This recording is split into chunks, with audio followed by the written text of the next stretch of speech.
Have you ever thought about why some people seem to be drawn to money and success like magnets, while others have a hard time reaching their financial goals?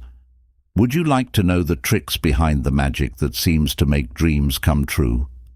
Picture for a moment that you have the keys to open your mind's infinite potential and change your financial situation. Imagine that in the future, money comes to you easily and in plenty, and all of your material wants come true. We will look at the complex workings of the mind and how they can be shaped and led toward the pursuit of wealth on this journey to abundance. There is more to it than just learning about money. You have to put powerful techniques into action that will help you reach your biggest financial goals. In these pages, you'll learn why having a wealth attitude is important and how your beliefs and thoughts can affect your money situation. We will talk about the power of creative thinking, good words, and having faith in the world and your own skills. Are you ready to question your limited beliefs and let all the opportunities that lie ahead of you? This journey will not only change your money situation, but it will also give you the strength to do great things in every part of your life. Part 1. You have the right to be rich. You have the right to be wealthy. You are here to be happy and free and to live a life full of plenty. So, you should have all the money you need to make it happen. There is nothing good about being poor. It's a mental disease that needs to be wiped out. You are here to grow mentally, emotionally, and financially, and you have the unalienable right to grow and show yourself fully in every way. There should be beauty and wealth all around you. Why settle for just enough when you can enjoy the benefits of infinity? You will learn how to get along with money and always have more of it in this book. Your desire to be wealthy is the desire for a better, happier, and more wonderful life. It is a natural urge, and it is a very good urge. Start to see money for what it really is, a way to buy things. It means not having any wants, having plenty of money, being beautiful, and being well-mannered. I think that most people don't get paid enough. You may be thinking to yourself as you read this chapter, I want more money. I deserve a higher salary than I am getting. People who openly or covertly dislike money are one reason why there isn't more of it. To them, money is vile metal, or the love of money is the source of all evil, among other things. In addition to not doing well, they also don't get ahead because deep down they think there is something good about being poor. This trend in your mind could be caused by what you learned as a child, by belief, or by a wrong understanding of the Bible. Being poor is not a trait. It is a mental disease like any other. You would know something was wrong with you if you were physically sick, and you would get help or try to fix it right away. In the same way, you should suspect that something is wrong with you if there is no steady flow of money in your life. Money is just a sign for a way to trade goods. It has changed over the years and now comes in many forms, such as salt, beads, and other small items. In the past, a person's income was based on how many sheep or cows he had. It's easier to write a check than to carry sheep to pay the bills. You shouldn't have to live in a shack or go hungry. It's true that God wants you to be happy, wealthy, and successful. No matter what he does, God always succeeds, whether it's a star or the whole universe. You might want to go to college, study art in other countries, take a trip around the world, or get your kids into a better school. Of course, you want to give your kids a nice place to live so they can learn to enjoy order, balance, and length and width. You were born to be successful, to win, to get through everything, and to use all of your skills to the fullest. If you are having money problems, you need to do something about them right away. Get rid of all the superstitions you have about money. There is no such thing as dirty or bad money. If you think that, it will fly away from you. Remember that when you judge something, you lose it. What if you dig up the ground and find gold, silver, lead, copper, or iron? Would you say these are bad things? God said everything was fine. Man's dark knowledge, unenlightened mind, wrong view of life, and abuse of holy power are what cause evil. A metal like uranium, lead, or any other could have been used as money. We have paper bills, checks, and other things. Paper and checks aren't bad, right? We now know that the only thing that makes one metal different from another is the amount and speed of electrons that orbit around a center core. A strong cyclotron is being used to change one metal into another by bombarding it with atoms. When certain things happen, gold changes into mercury. Soon, something will be done in a science lab that will make gold, silver, or other metals from chemicals. I don't see anything wrong with neutrons, protons, electrons, or atoms. The piece of paper in your pocket is made up of electrons and protons that are grouped in a different way. They move at different speeds, and there are different numbers of them. This is the only thing that makes the metal in your pocket different from the paper. Some people will say, "But people kill and steal for money." This phrase has been linked to a huge number of crimes. But that doesn't mean it's wrong. Someone can give another person $50 to kill someone. He just used the money in a bad way. You can kill someone with electricity or light a house with it. You can quench a baby's thirst with water or drown it. And you can warm a child or kill it with fire. Another example would be putting dirt from the yard in your coffee for breakfast. That would be bad for you, but that doesn't mean the coffee or the dirt are bad. It's just that the dirt isn't where it should be in the yard. In the same way, having a needle stuck in your thumb is bad for you. The needle or pin should go in the pillow, not your thumb. We know that the forces or parts of nature are not bad. Whether they help us or hurt us relies on how we use them. A man once told me, "I have no money. I hate money. It's the source of all evil." If you love money more than anything else, you will lose your balance and go in the wrong direction. You should be smart about how you use your power or control. Some guys want power, while others want money. If you say, "That's all I want, I'll focus on making money," then nothing else matters. Making a lot of money won't make you remember why you're here, to live a healthy life. Man does not live by bread alone. For instance, you will lose your balance if you join a cult or religious group and become very religious, cutting yourself off from friends, society, and group activities. It will make you feel trapped and angry. Nature wants things to be balanced. If you spend all your time on material things, you will need peace of mind, unity, love, happiness, or good health. You will discover that you can't buy anything real, even if you have a wealth of millions of dollars. Love of money over everything else leads to anger and disappointment. This is neither good nor bad. In this way, making money your only goal is the source of all your evil. You just picked the wrong thing. You thought that was all you wanted, but after all your hard work, you realized you needed more than just money. What you really wanted was a real home, peace of mind, and plenty. It's possible to have 1 million, if you wanted.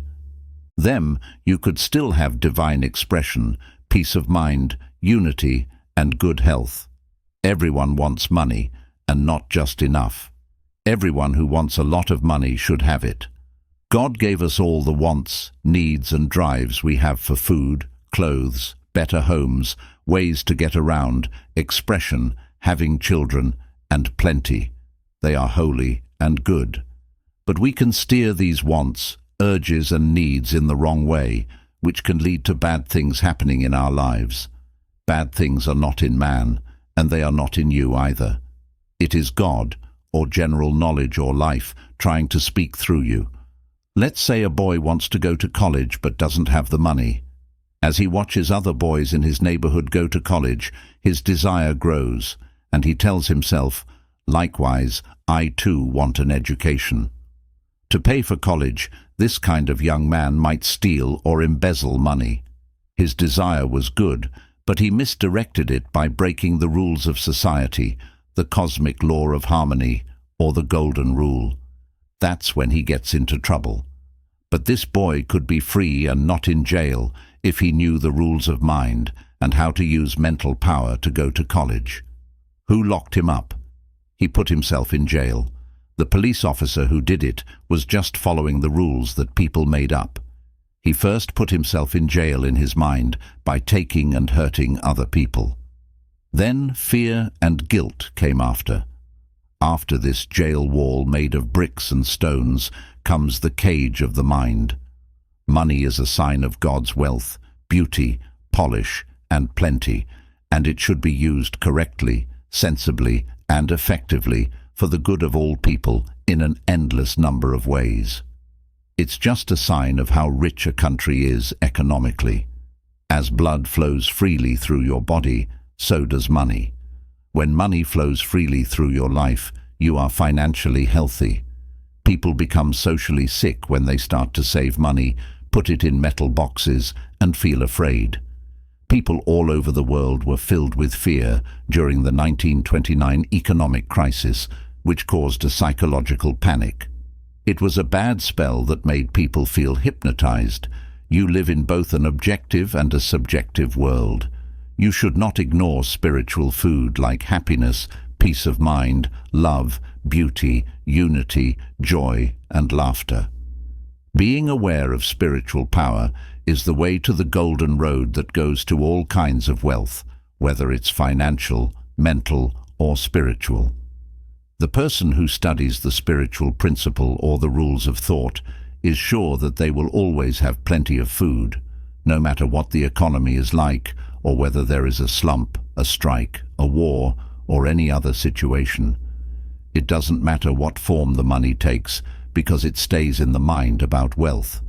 The student is now sure that wealth will always come to him easily, and that there will always be more for him from God. If there was a war tomorrow and everything the student owned lost value, like the German mark did after World War I, he would still be safe and attract wealth no matter what form the new currency took. Wealth is a state of mind. It's a mind that's used to the divine supply that runs forever. They think that money or wealth is like the tide. That is, something that goes away and comes back. The tide never fails, and neither will man's food if he trusts in an ever-present, unchanging, timeless spirit that flows without end.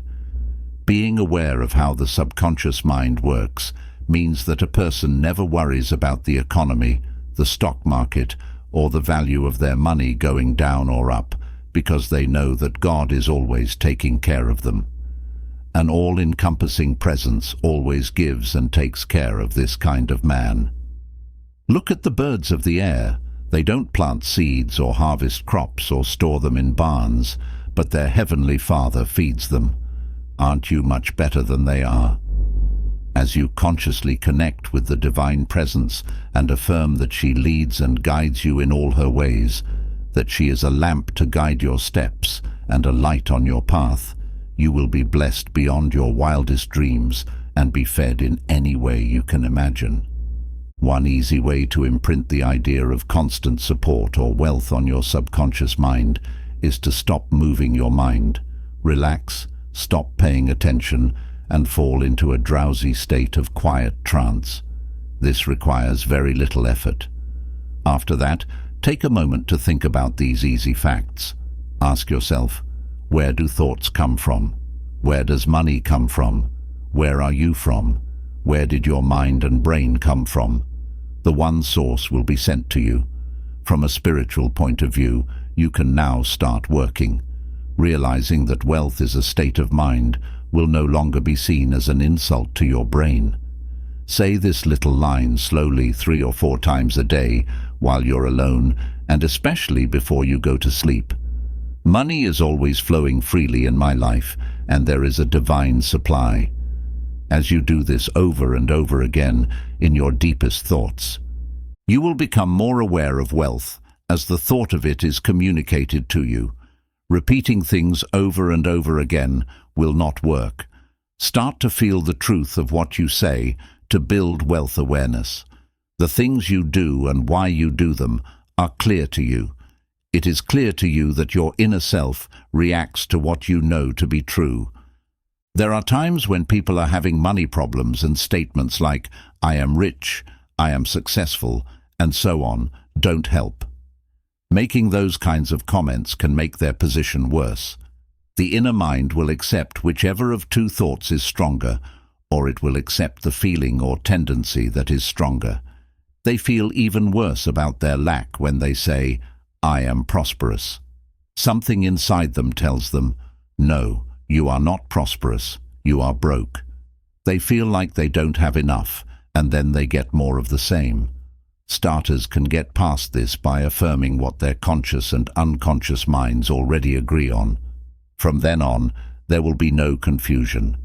The part of our mind that knows what we know to be true accepts our views, feelings, and opinions.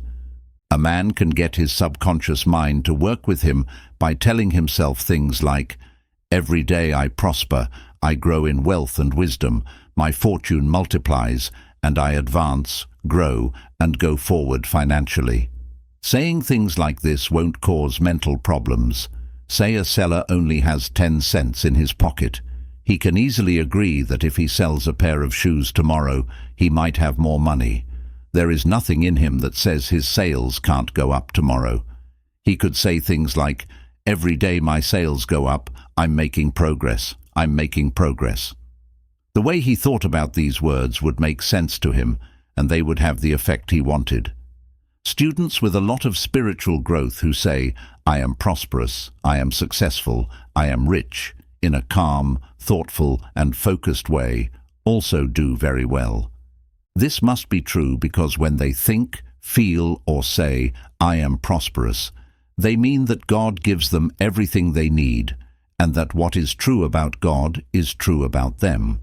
When they say, "I am rich," they know that God is the endless source, the gold mine that will never run out. What is true about God is also true about them, because God is inside them. A lot of guys have great results when they think about 3 vague things, like health, wealth, and success. Health is a divine fact or trait of God. Wealth is of God and lasts forever. Success is of God, and everyone who works with God succeeds. It works really well for these guys to stand in front of the mirror while shaving and say, "Health, wealth, and success," over and over for 5 to 10 minutes. "I am rich," or "I am successful," are not things they say, so they don't make the mind think negatively. Instead, they are calm and relaxed, which makes the mind passive and open. Then they say these words again, and amazing things happen. The only thing they do is connect with facts that will never change.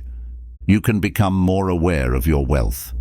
Take the ideas in this book and put them into practice, and your desert will come to life and grow like a rose. I worked with a young man in Australia many years ago who wanted to become a doctor but didn't have any money and hadn't finished high school yet. His job was to clean doctors' offices, wash windows, and do some odd repair work to pay for his bills. He told me that before he went to sleep every night, he would see his name written in big, bold letters on a wall. In the hospital building where he worked, he would clean and polish the medals from time to time. That's why it wasn't hard for him to remember the picture and then make it again. There must have been a few months of this. I'm not sure how long he did it for. After he kept at it, he got results. As the doctors taught the boy how to clean tools, give intravenous needles, and do other first aid jobs, one of them started to really like him. The young man was hired as an office tech help. While he was in high school and college, the doctor paid for everything himself. This man is now a well-known doctor in Montreal, Canada. He had a dream, a very clear picture in his mind. He thought about how rich he was. Being wealthy means having the idea, the desire, the talent, the will to serve, the ability to give to others, the skills to help others, and the love for people in general. By accident, this young man made a great law work. Troward says that if you can see the end, you can make it happen. For this boy, the goal was to become a doctor. It was about picturing, seeing, and feeling what it would be like to be a doctor right then and there. It was about living with that idea, holding on to it, caring for it, and loving it until it grew strong in his mind, entered his subconscious, and made it possible for him to achieve his goals. You could have told them, "I'm not smart, I don't know the right people, I'm too old to go to college, I don't have the money," and it would take years. They would have laughed at him before he even began. He was rich because he knew how to use the divine power inside him, which reacted to what he thought. The means by which we get an answer to our prayers will always be hidden, but sometimes we may have a gut feeling about a part of the process. People don't understand my ways or how I do things. Man only needs to picture and accept the end in his thoughts. He can then let the subjective knowledge inside him guide its growth. Lots of people wonder what they should do after reflecting on the end and letting go of their wish in their mind. The easy answer is that you will have to do whatever it takes to make your dream come true. People are forced to do things by their psyche, and the law of life is action and response. What we do is a natural reaction to how our minds are working, to how we feel, and to what we believe. When I was going to sleep a few months ago, I thought I was reading Magic of Faith, one of my best-known books, in French. I started to picture this book being read in places where people speak French. This is what I did every night for a few weeks. I would fall asleep holding a made-up French version of Magic of Faith. I got a letter from a big publisher in Paris, France, just before Christmas 1954. It had the terms of a contract in it. He asked me to sign it so that he could write and spread the French version of Magic of Faith in all French-speaking countries. What I did to get this book published is something you could ask me. I would have to tell you nothing after I pray. Subjective knowledge took over and made things happen in its own way, which was higher and better than any other way I could think of. The way we move and act in the outside world is controlled by how our minds work inside. Inner action comes before outer activity. No matter what you do or how you act, it will be part of a routine that you were forced to follow. When you accept the end, you automatically find the ways to make it happen. You will get it if you believe that you already have it. We need to stop looking down on our own good. Realize that the only thing that stands between us and the wealth around us is the way we think about God, life, and the world in general. The great rules of God say that there is no reason you can't have, be, or do whatever you want. You must believe, know, and act on this positive assumption. Understanding how the mind works is what will save and redeem you.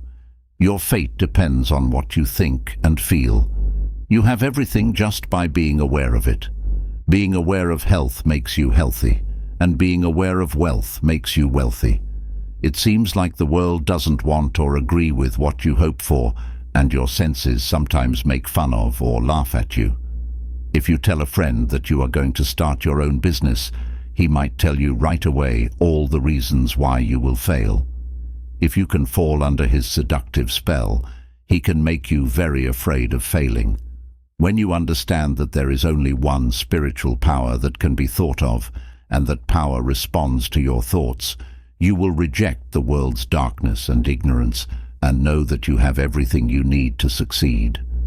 If you want to follow the royal path to wealth, you should not get in the way of other people. You also shouldn't be jealous or try to get rid of them. You hurt yourself when you think and feel these bad things. What you imply about other people is what you imply about yourself, as Quimby said. This is why the golden rule is a perfect and holy law.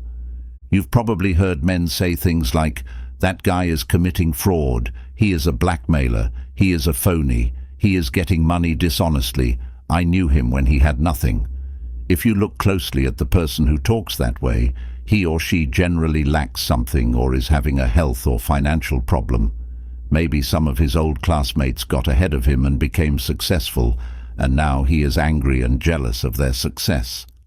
Most of the time, this is what brings him down. The wealth and success he prays for himself in his prayers fade away when he thinks badly about his peers and criticizes their wealth. He says bad things about the things he prays for. When you think and feel these bad things, you are actually hurting yourself. What you imply about other people is what you imply about yourself, as Quimby said. This is why the golden rule is a perfect and holy law. You've probably heard men say things like, "That guy is committing fraud, he is a blackmailer, he is a phony, he is getting money dishonestly, I knew him when he had nothing." If you look closely at the person who talks that way, he or she generally lacks something or is having a health or financial problem.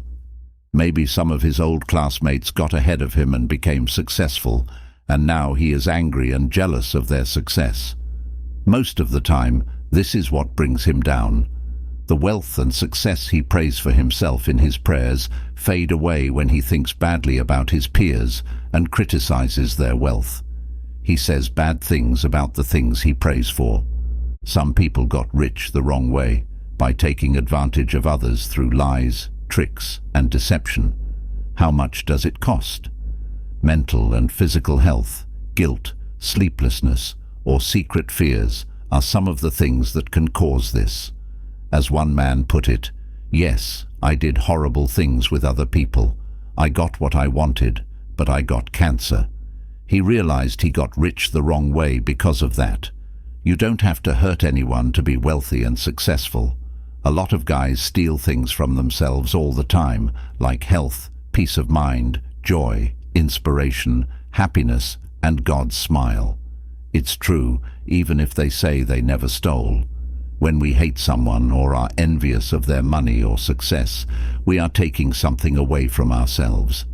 These are the crooks that Jesus got out of the building. In the same way, you need to get rid of them in a strong and clear way. Do not think about them over and over again. Cut them off with the fire of good feelings and thoughts.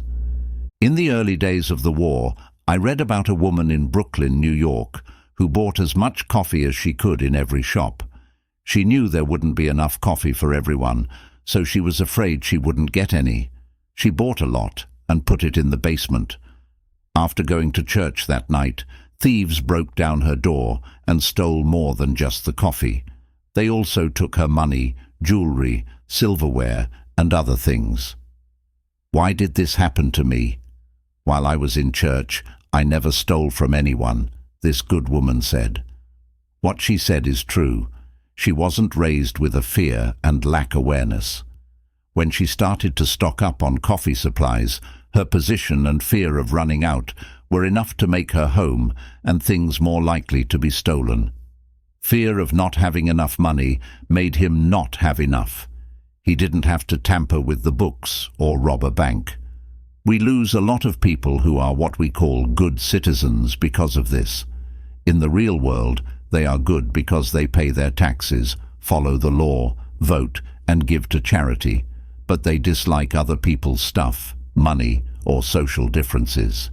If they want to steal money when no one is looking, that is definitely and positively a sign of lack. And someone who is happy in this way may attract con artists or swindlers who can take advantage of them in business. We have to steal from ourselves first, before someone else can steal from us. Before the outer thief shows up, there must be an inner thief. A man can have a shame complex and blame himself all the time. I knew someone like that. As a bank worker, he was always honest and never stole money from anyone, but he was seeing someone else. He was seeing another woman and ignoring his family. He was always afraid of being caught, which made him feel very guilty. When you feel guilty, you feel fear, which makes your muscles and nasal membranes tighten. He got serious sinusitis, and the medicines only helped for a short time. I told this client that her problem was caused by her secret affair and that giving it up would help. He told me he couldn't because she was his soulmate and he had tried. He was always blaming and criticizing himself. A bank worker told him one day that he had stolen money. He thought it was important because there were signs that it might be true. He felt scared, and then realized that the only reason he had been wrongly charged was because he was saying bad things about himself.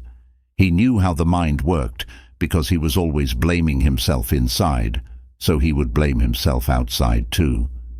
Hearing that he was suspected of theft shocked him, so he broke up with the other woman right away and started praying, asking God to help him get along with the bank officials. He began to say, "There is nothing hidden that will not be revealed. God's peace rules supreme in the minds and hearts of all involved." The truth won out, and everything became clear. They found out that the bad guy was another young man. The checker found out that prayer was the only thing that kept him from going to jail. What you want other people to think about you, you should think about them too. Feel what you want other people to feel about you, you should feel what they feel about you. Feel this way. I want the same thing for every man that walks the earth as I want for myself. With that in mind, my deepest wish is for everyone to have peace, love, joy, plenty, and God's gifts. Happy for everyone's growth, success, and well-being. Ask for all guys everywhere what you want to be true for yourself. If you wish for peace of mind and happiness, ask for happiness and peace for everyone. You will miss out on your own happiness if you try to keep other people from having fun. When good luck comes to a loyal friend, it also comes to you. If someone in your company gets promoted, be glad for them and tell them how proud you are of their success. When you're angry or bitter, you put yourself down. Do not try to keep someone from having the success, wealth, accomplishments, and all other good things that are theirs by birth. Jesus said, "But store up treasures in heaven, where neither moth nor rust can rot, and where thieves do not break in and steal." Hatred and anger eat away at the heart and leave scars, flaws, poisons, and toxins behind. The riches of heaven are the facts about God that we already know. Peace, unity, faith, joy, honesty, integrity, kindness, and gentleness should fill your minds. Then you will be growing riches in the heavens of your own minds. If you want to know more about your investments or are worried about stocks or bonds, say to yourself quietly, "Infinite intelligence rules and watches over all my financial transactions, and whatever I do will prosper." If you do this often, you will find that your investments are smart. You will also be safe from loss because you will have to sell your stocks or securities before they go down in value. Every day, say this prayer over your home, business, and belongings. Watch over all my things, my home, my business, and the presence that shadows all. All of my things are safe with God. He is my stronghold and shield. If you remember this great fact every day and follow the rules of love, you will always be led, cared for, and successful in every way. You will never lose anything because you picked the Supreme One to be your mentor and guide. Your love from God wraps around you, covers you, and is with you all the time. Rest in God's arms that will never end. We should all look inside ourselves for answers to our problems. Now I will go to sleep in peace. I have given this matter over to the wisdom of God within me. She alone knows the answer. Say this to yourself every night before bed if you are having trouble with money. Like the sun rising in the morning, my answer will also rise. I know that the sun rising always works. After that, I went to sleep. Don't stress, worry, or get angry about a problem. The night will bring you direction. Know this before you go to sleep. Your mind can't fix all your problems. Say a prayer for light to come. Remember that dawn always comes and the shadows go away. Have a wonderful, restful sleep every night. You are not a victim of your circumstances unless you believe that you are. You can rise above and get past any problem. When you stand strong on the rock of spiritual truth and have faith in your inner goals and wishes, you will have different experiences. Detectives are hired by shop managers to catch people who try to steal. Every day they catch a certain number of people who try to take something without paying for it. People like this are constantly aware of their lack and limitations, which means they steal from themselves and bring on all sorts of losses. People like this don't believe in God and don't know how their own thoughts work. They would find work if they prayed for a real place, a way to show themselves, and help from God. Then, because they would be honest, have ethics, and keep going, they would be an honor to themselves and to everyone else. He told them, "The poor will always be with you, but you will not always have me." There is always a bad state of mind with us in this way, that no matter how much money you have, there is something you really want. You might be sick, your child might need help, or your family might not be getting along. At that time, you are poor. We wouldn't know what plenty is if we didn't know what lack is. I picked 12 of you, and one of you is either the King of England or a kid from the streets. We are all born with these limits, and as we grow, they become less important to us. If we didn't have to go through problems and difficulties, we would never find the power inside us. It's not our poverty that makes us want to find an answer. Without states like fear, misunderstanding, worry, lack, and pain, we would not know what joy is. When you get into trouble and are pushed from one place to another, they are not bad because they make you look for the next thing. When you ask painful and negative questions like, "Why is this happening to me?" or "Why does it seem like a curse is following me?" light will come into your mind through suffering, pain, or bad luck, and you will find the truth that frees you. The fruits of hardship are sweet, and like an ugly and deadly toad, they wear a valuable gem on their head. We get to a place of happiness by being unhappy. People who study the rules of life have all been unhappy with something, had a problem or issue they couldn't solve, or weren't happy with the answers people gave them to life's mysteries. They found the answer in God, who is within them, the very valuable pearl, the valuable gem. The Bible says, "I sought the Lord, and he heard me, and took away all my fears." You will only be happy for a short time when your goals and dreams come true. Then the urge to grow will come back. It's life trying to show itself at higher levels through you. You are here to grow. Once one wish is met, another one comes along, and so on. Nothing stays the same in life. You're here to go from glory to glory.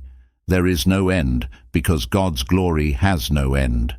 We are all poor because we always want more happiness, light and joy in our lives.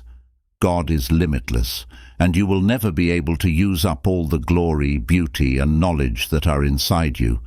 That shows how great you are. Everything is real in the absolute state, but in the relative world, we need to open to the beauty that was there before the world. Even though you are smart, you want to learn more, which means you are still poor. There is no way around the fact that you are poor, no matter how smart you are in math, physics, or science. The path always goes forward, upward, and toward God. It is a real waking that makes you understand the world is over. When you understand that God cannot learn, grow, spread, or show himself, you start to slowly wake up from the dream of being limited and change into a person who lives in God.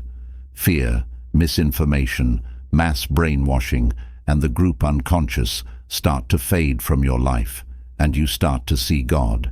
He also sees you. When the blind spots go away, you can see the world the way God made it. We can already see it through his eyes.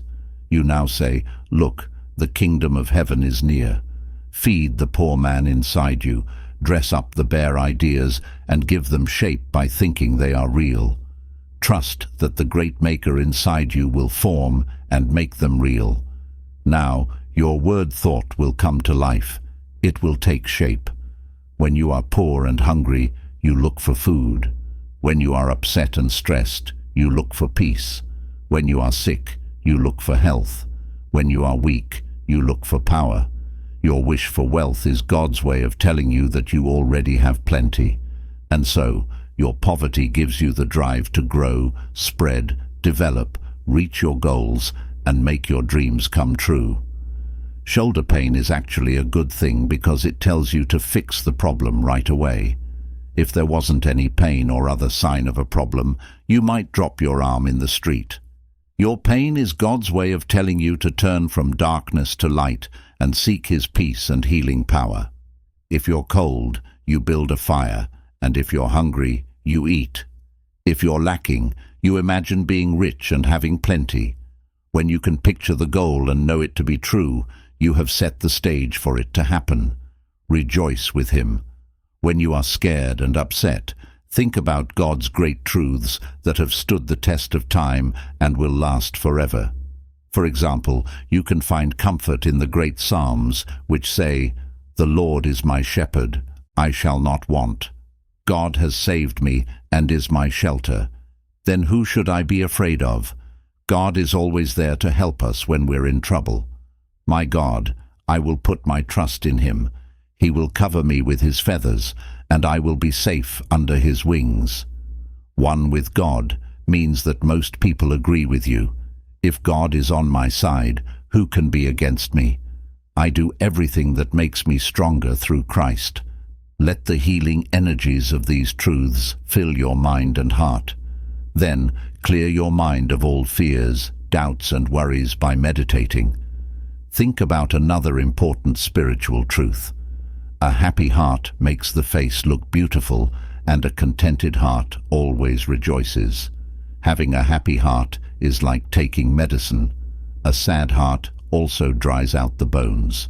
So I tell you to awaken the gift of God that is inside you. Start awakening the gift right now, ignoring all the evidence from your senses and the oppressive and evil collective unconscious. Instead, fully recognize the spiritual power inside you as the only cause, the only power, and the only presence. See it as a power that is open and willing to help. Get close to it, and it will get close to you.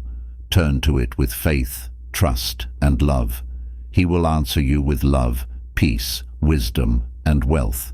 He will be your heavenly Father, your comfort, and your guide and advisor. God is love, you'll say. I have found Him, and He has truly delivered me from all my fears. You'll also find yourself in green fields, where plenty and all of God's goods flow freely through you.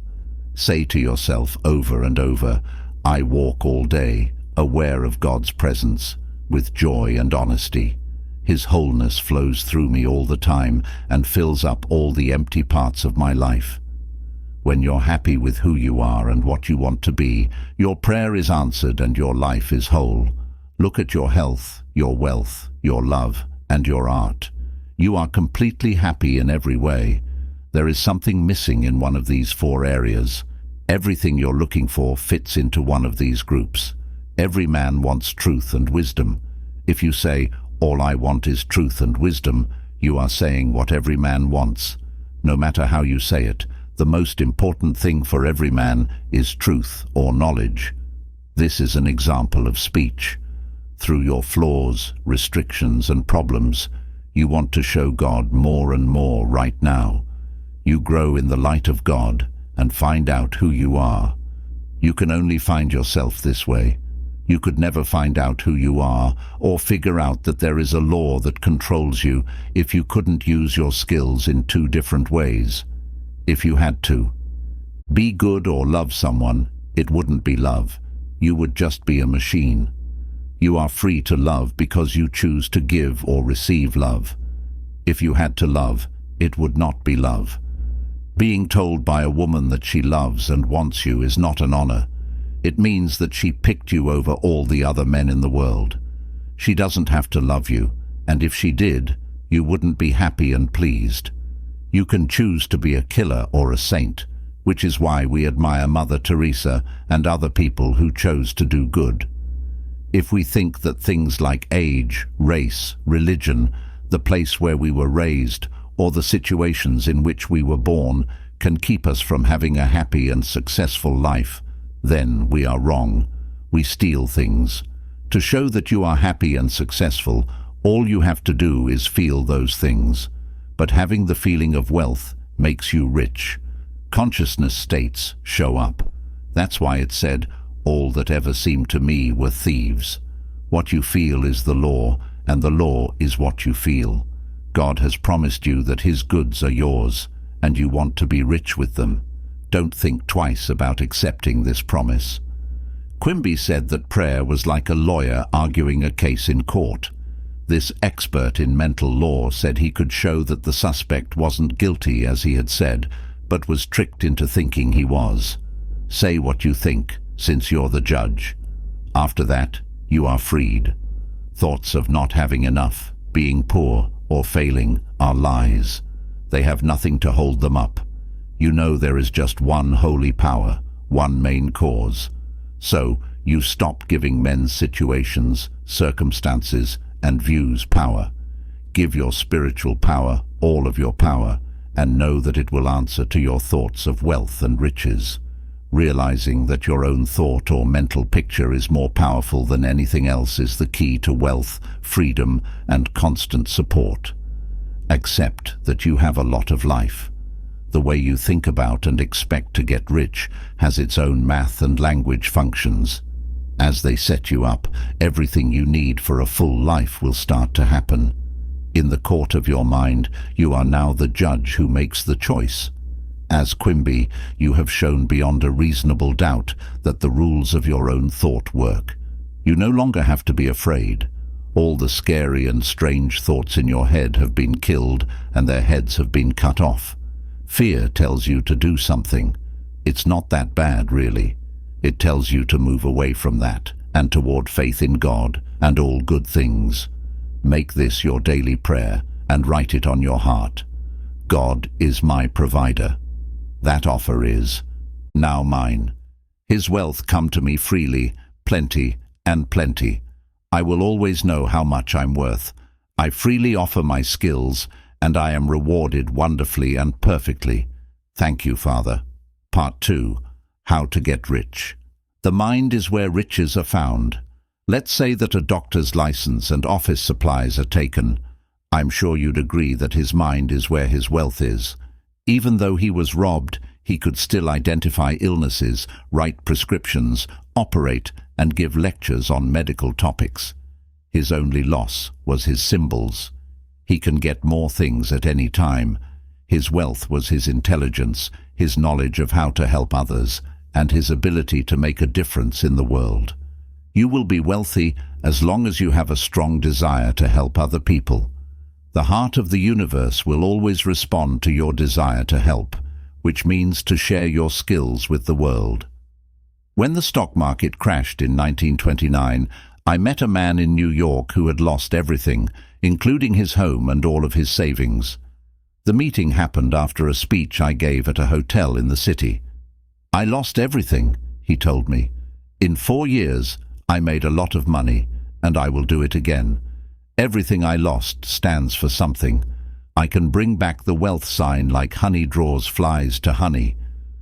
I watched this man's work for years to figure out what made him successful. You might think it's weird, but it's very old. He said that this key could turn water into wine.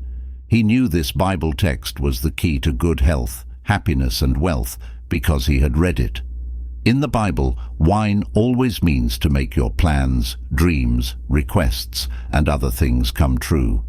In other words, it's what you want to do, finish, and move forward with. Most of the time, water in the Bible means the mind or awareness. If you pour it into something, it will take on that shape. In the same way, what you think and feel is real will show up in the world. Always do it this way to turn water into wine. The people who wrote the Bible were wise. It shows how to live and how to understand the psychology of everyday life. For example, one of the most important ideas in the Bible is that your beliefs, thoughts, and feelings form your own future. And it teaches you that you can get through anything and solve any problem. You were born to win and succeed, to find the royal road to riches, and to get the power and safety you need to move forward in life. You need to stop reading the Bible the way you always have.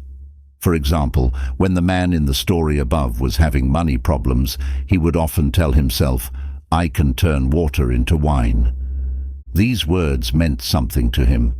I can change the thoughts of poverty in my mind by achieving my present desires, which are wealth and economic supply. He thought this way because water was once I made my fortune. To be honest, I'm going to make it again, came. He would say to himself, I attracted the symbol of money once, over and over again. I'm calling it to me once more. He came and said, I know it, and I feel it's true. He got a job selling chemicals for a company. He thought of better ways to advertise the goods and gave them to the business.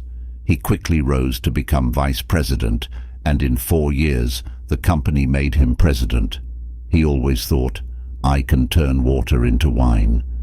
Think about the story in the Gospel of John about turning water into wine in a symbolic way, and tell yourself, like the chemical salesman, I can make my unseen ideas, impulses, dreams, and desires become visible because I have discovered a simple and universal law of mind.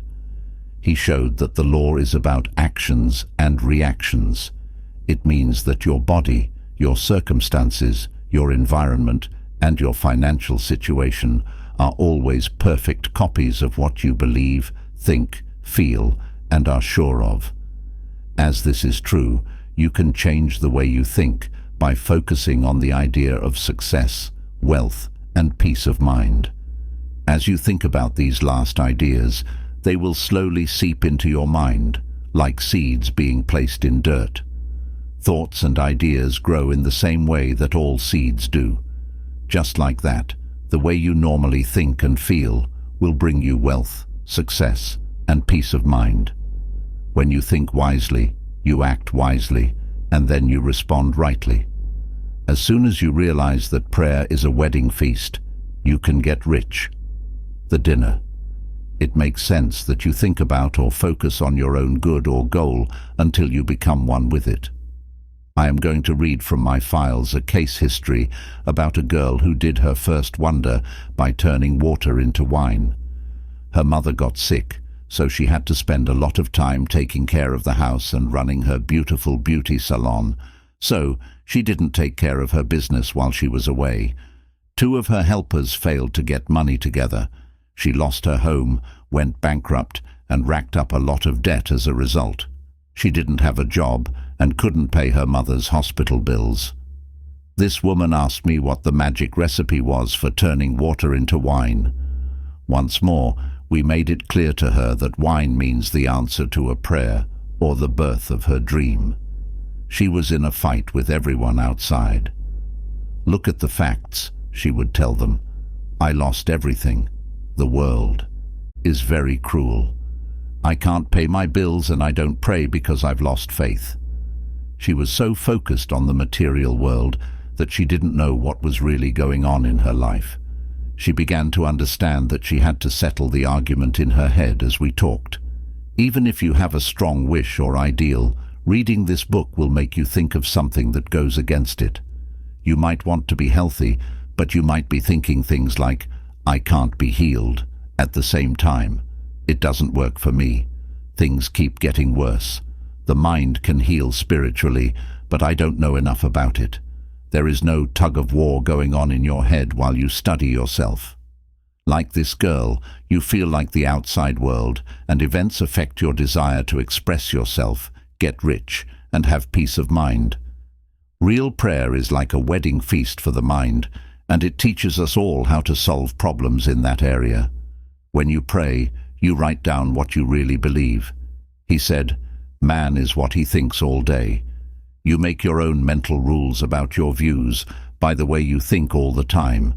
By thinking the same set of thoughts over and over, you form firm beliefs and views in the subconscious, which is the deeper part of your mind. Then, all activities in the outside world are guided and controlled by these common beliefs, opinions, and ideas. The first step to making water into wine or lack and limits into excess and wealth is to understand this and start to use it. Thus, a person who doesn't know his own spiritual power is open to the group mind, lack, and limits. Now, take out your Bible and do your first miracle like this beauty expert did. It's possible. You won't get the spiritual, mental, and physical look at the rules we talk about in this book if you only read the Bible as a history book. And on the third day we were made, says the Bible. Subjective manifestation of what you want. The story of prayer is beautiful because it makes you think about things. In this story, the players are your own thoughts, feelings, and ideas. Jesus is one way to think about informed reason. When we talk about the mother of Jesus, we're talking about how we feel. Jesus and his followers were also asked to attend the wedding. Your inner skills and abilities that help you get what you want are your students. When there wasn't enough wine, Jesus' mother told him, "They don't have any wine." As we've already said, the wine stands for the answer to your prayers or the coming true of your life goals and dreams. You can now see that this is a story that happens all the time. You feel like you lack something when you want to do something, like this young woman did when she wanted to find work, a way to make money, and a way out of her problems. Like, there's no hope. It's all over. I'm not able to go. It's not possible. That is someone or something from the outside world telling you there is no wine, or look at the facts. Your feeling of lack, limitation, or being tied down is the one that talks. What do you do when situations and circumstances make things hard? Because you are learning about the rules of thought, which say that what I think and feel inside is what my outside world is like. This includes my body, money, surroundings, social standing, and all of my interactions with other people and the world. The outside of your life is controlled and guided by the thoughts and pictures that are inside of you. What is his thought in his soul? Such is he, says the Bible. Soul is a Chaldean word that means mind behind the mind. To put it another way, you need to use the power of your subconscious mind to get your thoughts to an emotional level. Your fate depends on what you think and feel. Thoughts that are filled with emotion and interest always become personal and show up in your life. Prayer brings together your thoughts and feelings, or your idea and your feeling. What does the wedding feast mean when it says that any thought or wish that feels true will come true, whether it's good, bad, or unknown? Now that you know the rule, what you think and feel in your mind will show up, appear, or happen to you in the real world. It gives you a chance to start training that mind. When thoughts of lack, fear, doubt, or depression come up, say, "Wine have not," and turn away from what you want. "My hour is not yet come," and "What have I to do with thee, O woman," are both biblical phrases that come from the East. By translating these quotes into other languages, woman refers to the bad mood you're in. These bad hints don't hold any weight and aren't true because they're not based on anything. A hint at lack doesn't mean anything. You have power over what you think and feel. What does God mean to you? God is the name given to the unique infinite power. God is the one unseen source from which all things run. When your thoughts are helpful and peaceful, the spiritual power that reacts to your thinking comes forth in the form of harmony, health, and wealth. Practice the wonderful practice of totally rejecting every thought of lack by quickly realizing the availability of spiritual power and its reaction to your positive thinking and imagining. Then you will be living the truth found in these words. "What have I to do with thee, woman?" We read, "My hour is not yet come." This means that even if you have not yet arrived at a positive belief or state of mind, you know that mentally you are on your way because you are giving your thoughts to positive ideas, goals, and objectives in life. Anything that you think about when you meditate grows, expands, and multiplies until you reach a state of bliss that lets you enter a new awareness. After that, you will be conditioned in a good way, while before you were conditioned in a bad way. When a spiritual man prays, he changes his mind from one that is prone to lack to one that is prone to peace, confidence, and spiritual power within himself. This is because his faith and confidence are in spiritual power. He mother feels and knows that she has won, which is a tremendous feeling. This will bring you the answer to your prayer. The jars in the Bible story are symbols for the way our minds work. Man goes through a process that can last a moment, an hour, a week, or a month. The amount of time can be any length of time. This depends on the student's faith and mental state. When we pray, we need to get rid of wrong ideas, fear, worry, and stress. By cutting ourselves off from all the proof of the senses and the outside world, you can find peace and quiet in your mind. Once you've stopped thinking, you can think about the joy of the prayer that will be answered until you feel sure inside, which lets you know when you've achieved. You have successfully married or united your thoughts and ideas in your mind by becoming one with your wish. At this very time, I'm sure you want to get married so that you can be together in health, happiness, success, and achievement. When you pray, you're trying to make your dreams or hopes come true, like at the wedding feast of Cana. You want to connect in your mind with the ideas of happiness, peace, success, and perfect health. You will fill all 6 jars to the top, which will represent your own mental and spiritual state during the making process. You need to be completely convinced that you are what you want to be. You are full to the brim when you fill your mind with the goal you want to achieve or show. After that, you stop hoping for that goal because you think it has already come true. As you may know, it is a complete state of mind. You're okay with it, so say it now and give it to them. To the room boss. Whatever is in our subconscious minds always shows up on the space screen. Because of this, we have given the order when we are sure that our prayer will be heard. Give it to the head of the hall. You are always in charge of your mental feast. You have a lot of ideas, thoughts, views, sounds, and pictures in your head during the day. You have the option to think about them or reject them as not good enough for your mind to handle. Your mentally clear, smart, and sensible self is in charge of the feast. When you choose to think about, focus on, or picture your heart's desire as real, it becomes a live thing and a part of your mind. This means that your inner self puts that desire into the world. To put it another way, what is stamped on the mind emotionally is shown objectively. Your senses or your aware mind see your own good coming true. When the logical, conscious mind learns that water turned into wine, it also learns about the prayer that was said. Water is also known as the formless, unseen spiritual power, or the awareness that is not limited by anything. If you think about it, wine is the mind or awareness that gives birth to its views and opinions.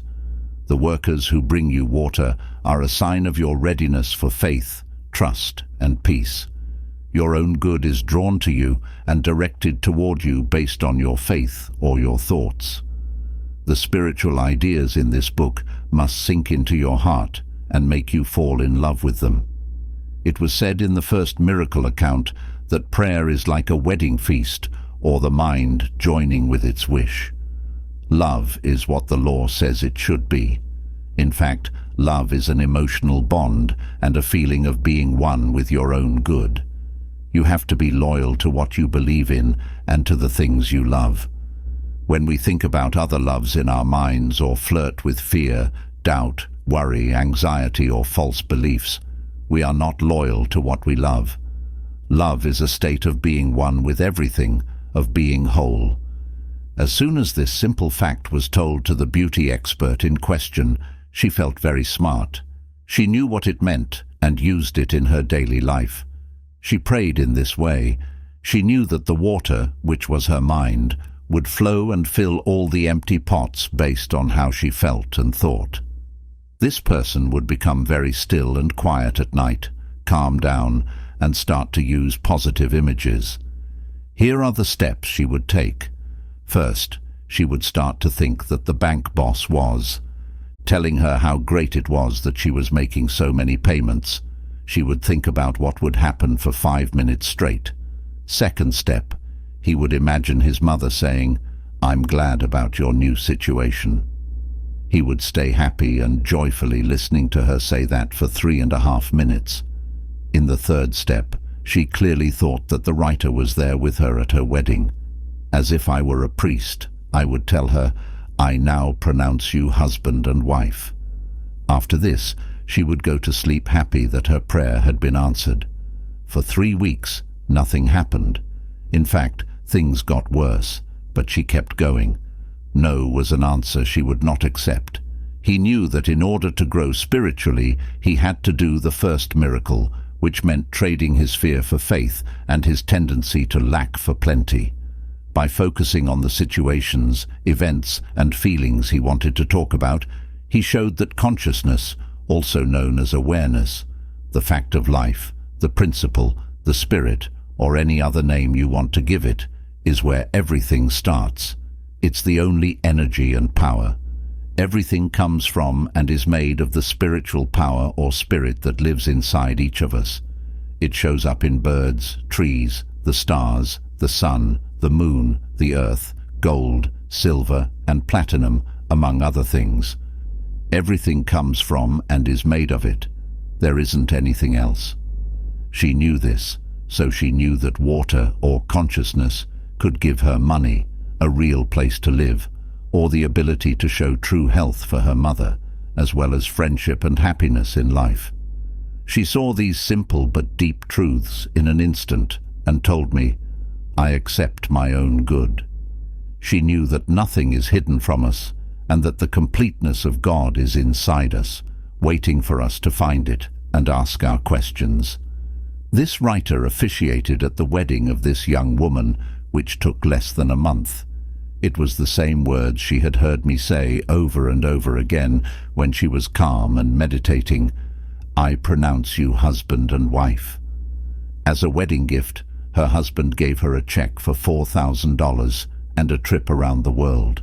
She changed how she showed who she was as a beauty expert by making her home and yard look nicer. This made the desert in her mind come to life and bloom like a rose. She turned water into wine. The pictures she was constantly making charged or conditioned the water in her mind. When they are held regularly, in a planned way, and with faith in. As the inner mind's powers grow, they will come out of the dark, subconscious mind and into the light, where they will be seen on the screen of space. One very important rule is that you should not show this brand new movie to the harmful light of fear, doubt, sadness, or worry. As soon as worry or fear comes knocking, think of the movie you made in your head and tell yourself, "Right now, a beautiful movie is playing out in the dark room of my mind." Watch that movie over and over again until you understand it and feel joy and faith. Because what's stored in your thoughts will come out. You know that you've followed a psychological and spiritual rule. It looks great. There is a surefire way to get all the money and food you need for the rest of your life by doing what follows. You will be richly repaid on the outer plane if you follow this method in an honest way. And to show you what I mean, I'll tell you the story of a man who was poor and came to see me in London. He was a member of the Church of England and had learned some things about how the mind works. I told him to affirm frequently during the day, "God is the source of what I receive, and all my needs are met at every moment and at every point in space." Think also of all the animal life that exists in the world and in all the galaxies of the universe, of which the infinite intelligence takes care at this moment. Notice how generous, prodigal, and abundant nature is. Think of the fish of the ocean, which are given sustenance, as well as the birds of the skies. He began to realize that from birth he had been cared for. His mother had fed him, his father had clothed him, and both had raised him with tenderness and love. This man got a job and was paid wonderfully. He reasoned that it was illogical to think that the life principle, which had given him life itself and had always cared for him, would suddenly stop responding to him. He realized that he had cut off his own livelihood by resenting his employer, by self-criticizing, and by his own sense of unworthiness. Psychologically, he had damaged the cord that linked him to the infinite source of all things, the indwelling spirit, or life principle, which some call consciousness or conscience. Man does not feed himself like the birds. He must be in conscious communion with the indwelling power and presence within, and receive guidance, strength, vitality, and all that is indispensable to meet his needs. Here is the formula he used to turn water into the wine of abundance and economic success. The spiritual power inside him, or God, was the cause of everything. He also knew that if he could accept the idea that wealth was his by divine right, he would bring in plenty of food and money. This is what he said to himself: God is the source of what I receive. All my financial and other needs are met at all times and in all places in space. There is always a divine surplus. This simple phrase, repeated frequently, intentionally and intelligently, conditioned his mind to arrive at a prosperity consciousness. All he had to do was to accept this positive idea himself, in the same way that a good salesman has to accept the merit of his product. Such a person is convinced of the integrity of his company, the high quality of the product, the good service he will give to the customer, the fact that the price is fair, and so on.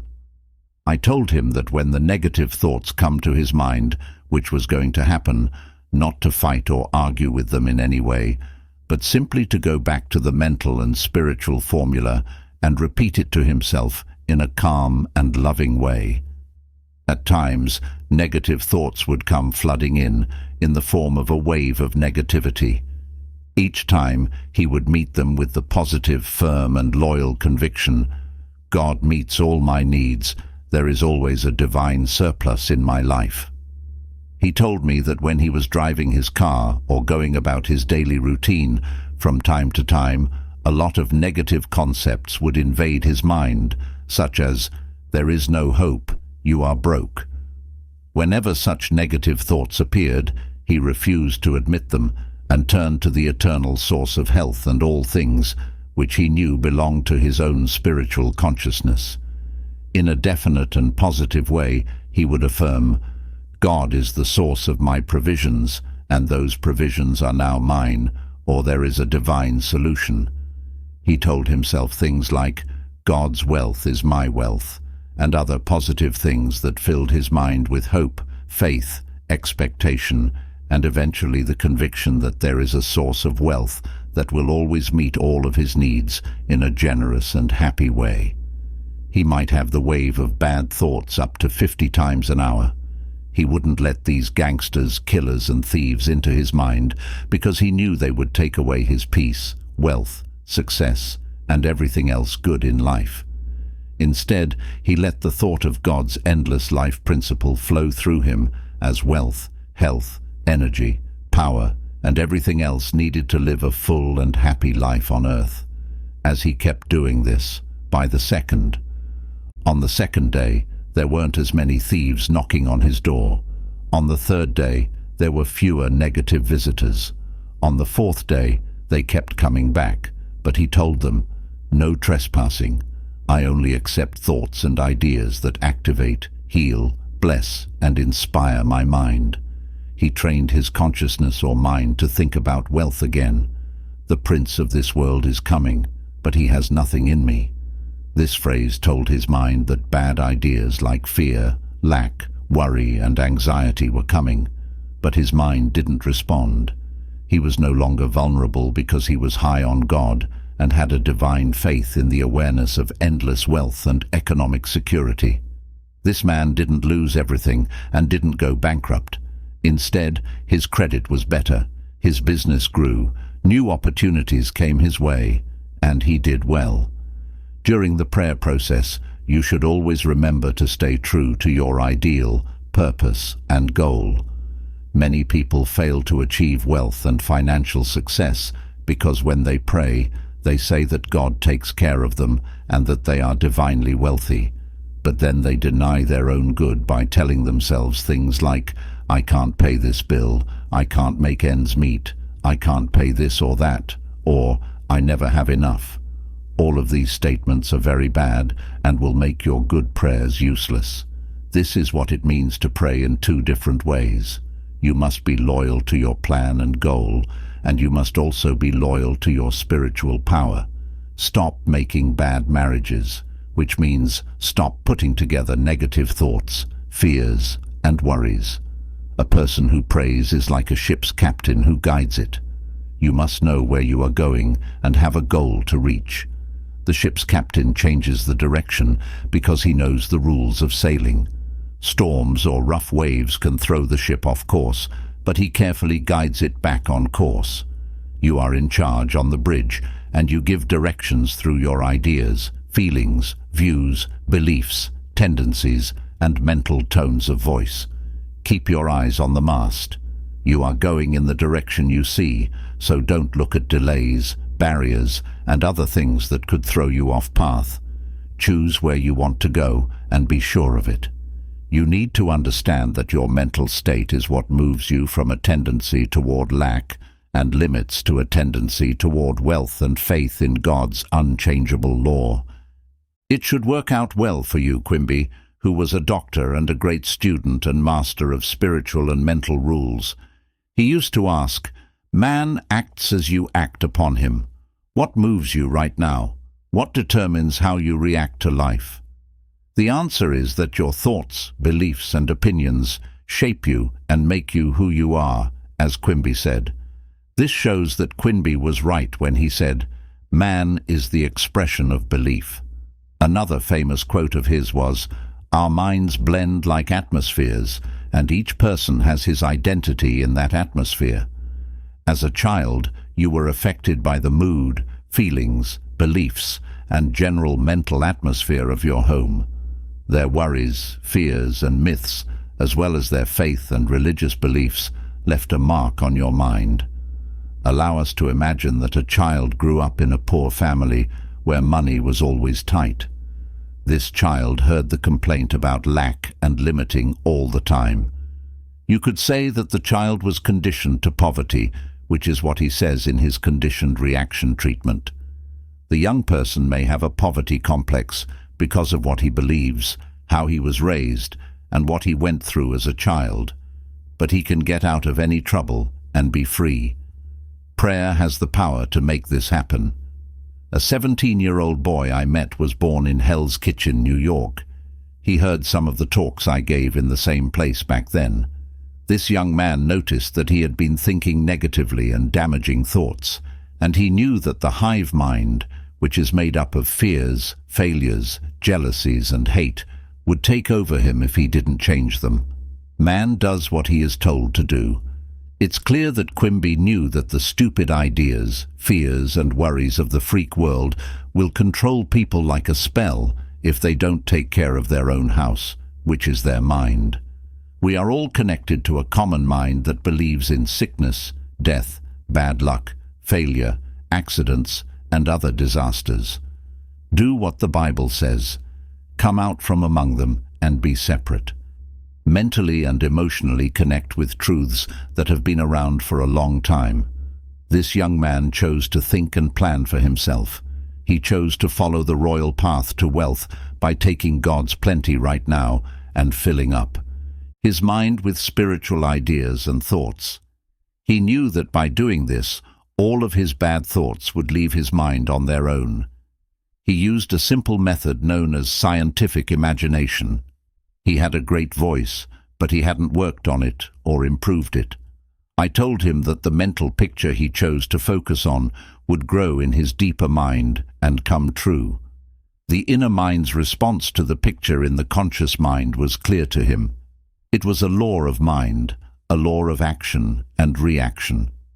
This young man would relax in his room and clearly imagine himself singing in front of a microphone, reaching out to play the instrument while I praised his exceptional voice and congratulated him on his wonderful contract. It made a deep impact on his subconscious mind that you paid attention to him and showed love to his mental image on a regular and structured basis. After a short time, an Italian singing teacher who lived in New York started to teach her for free several times a week because he thought she was good. She got a job that took her to Europe, Asia, South Africa, and other places to sing in concert rooms. She didn't have to worry about money because she made a good salary. Her real wealth came from her secret skills and her skill at using them. God gave us these skills and abilities. Have you ever thought about how I can help other people more, how I can make a bigger difference in the world? A preacher friend of mine told me that he and his church had money problems in the beginning. Money poured in, the mortgage was paid off in a few years, and from that point on, he never worried about money again. Mental and emotional pattern that is the cause of the illness. If you are upset, or if you receive tragic news, notice how you reveal this in your face, your eyes, your gestures, your tone of voice, as well as in your gait and posture. In fact, your entire body reveals your inner distress. Of course, through mental discipline and prayer, you could remain absolutely poised, calm and serene, and refuse to reveal your feelings or your hidden states of mind. You could command the muscles of your body to relax and be still and quiet. They should obey you. Your eyes, face, and lips should not reveal signs of pain, anger, or despondency. On the other hand, with a little discipline, through prayer and meditation, you could overlay the whole situation, even when you have received disturbing news, no matter how serious. You could demonstrate joy, peace, relaxation, and a vibrant, optimistic nature. No one would ever know that you received the supposedly bad news. No matter what kind of news you received today, you could go to the mirror, look at your face, lips, eyes, and gestures, while imagining and telling yourself that news has reached you that you received a huge fortune. Stage it, feel it, be enthusiastic. Reverse any situation through prayer. Occupy your head with the concepts of peace, success, wealth, and happiness. Identify with these ideas mentally, emotionally, and through images. Make a picture of yourself as you would like to be. Hold that image. Hold it with joy, faith, and expectation. Eventually, you will succeed in experiencing its manifestation. To people who consult me because of their financial shortcomings, I tell them to marry wealth. Some get the point, some don't. As all Bible students know, your wife is that to which you are sentimentally attached, or with which you are one. In other words, what you conceive and believe is what you will give conception to.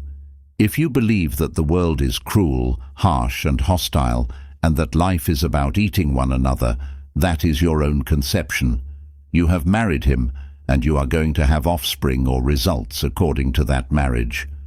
The offspring of such a marriage or mental belief will be the conditions, experiences, and circumstances, along with all the other events of your life. All your experiences and reactions to life will be the image and likeness of the ideas that conceived them. Look at all the handcuffs with which the average man lives, such as fear, doubt, anxiety, criticism, jealousy, anger. These thwart him in the mind. Marry wealth by claiming, feeling, and believing, God supplies all my needs according to his riches in glory, or take the following affirmation and repeat it over and over again with intention until your consciousness is conditioned accordingly, or until it becomes part of your meditation. I express myself through the divine and have excellent income. Don't parrot it. You must know that the thread of your thoughts is recorded in the deep mind and becomes a conditioned state of consciousness. Make the phrase take on meaning for you, pour life, love and feeling into it. Make it come alive. One of the students in my class recently opened a restaurant. She called me on the phone and told me that she had married him. He meant to tell me that he had decided to be very successful, persevering and diligent, and to see that his business prospered. This man's mentality was his belief in the realization of his desire.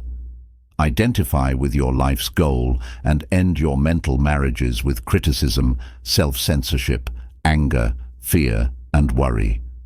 Pay attention to your chosen ideal. Fill yourself with faith and confidence in the inevitable law of prosperity and success. You will accomplish nothing if you love your ideal 1 minute and deny it the next. That is like mixing acid with alkali. You will get an inert substance. As you walk the royal road to riches, you must be true to the ideal you have chosen. Your wife in the Bible can find passages that illustrate these same truths. For example, Eve came out of Adam's own substance. Then, when she united with him, she created a third being. Eve can represent the desire, imagination, or feeling of being or having something. Adam can represent the idea or consciousness of something. The two unite, and the substance of God, which is the third being, acts upon what was conceived.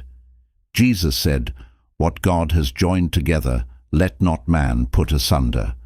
God has put together your desires and your ideals, and he will try to achieve what has been conceived or united. If you want to preserve wealth or health, do not separate them from your ideals or your ideas. If you want to maintain a harmonious relationship with someone, do not separate him from your ideas or mental concepts of him. If you want to maintain your success, do not separate it from your thoughts and beliefs about success. Keep your inner vision united with your outer actions. The mind-body connection comes up a lot in these thoughts.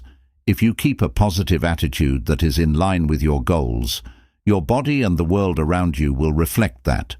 It's like your mind is the director, and your body and the outside world are the actors performing the script you give them. The minister who got through his money problems through prayer shows how the mind can change material reality. By shifting his focus and beliefs, his finances got a lot better. This shows how important it is to have a positive attitude and focus on what you want to bring into your life. These reflections also show how powerful visualization and imagination can be. The story of the teacher who wanted an expensive coat shows how practicing imagining and feeling what you want can make it happen. By picturing your goal clearly and feeling the thrill of reaching it, you are making the conditions for it to happen. It also shows how important it is to have faith and trust that your dreams will come true, even when things don't seem to be changing right away. Perseverance and faith are key to keeping the vision of what you want to manifest alive, which means trusting the process and believing that everything will go as planned. Overall, these thoughts tell us that our thoughts have the power to change our reality, and we can consciously use that power to bring our goals and wishes into our lives. All we have to do is keep a positive attitude, picture our goals, and have faith that they will come true.